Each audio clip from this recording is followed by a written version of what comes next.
Hi there! In this video, I'll tell you in more detail how to use mass wording suppression in the PVS-Studio plugin for IDEA and CLI tools for different platforms. This video relates to Java, but if you want to watch the analysis for C++ or C#, feel free to follow the link in the video description. In short, mass suppression is usually used to hide warnings after the first run in order to simplify the integration of static analysis. For more information, see the pop-up message on the right. Here is a report with warnings after the first run. Let's highlight a few errors. To do this, hold down Ctrl and click on the warnings. You can also select several warnings at once with the Shift key held down. To suppress them, click on the right mouse button and select Add Selected Messages to Suppression File in the context menu. Now let's suppress all remaining warnings. To do this, let's open an additional toolbar and select Suppress All Messages. This way, all warnings detected by the analyzer will be included in the suppression file.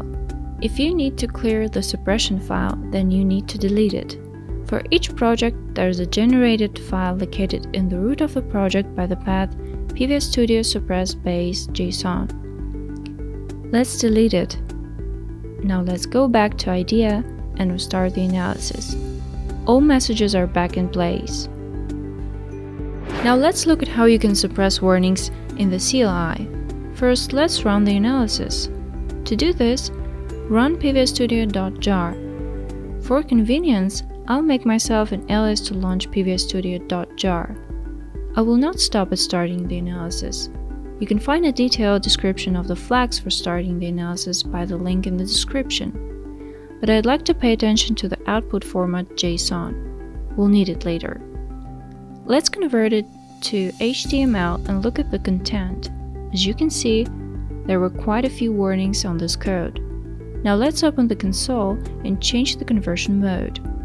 As a result, we got a suppression file that contains all the warnings that were in the analyzer report. Let's rerun the analysis with the specification of the suppression file. Now let's convert the report to HTML and see what has changed. As you can see, all files were suppressed. If you'd like to return the triggerings to their place, you can rerun the analysis without specifying the suppression file. This is how the things are with mass suppression in the Java version of PVS-Studio. Don't forget that you can find links to videos in other languages in the description. If you liked the video, please give us a thumbs up and subscribe to our new episodes. See ya!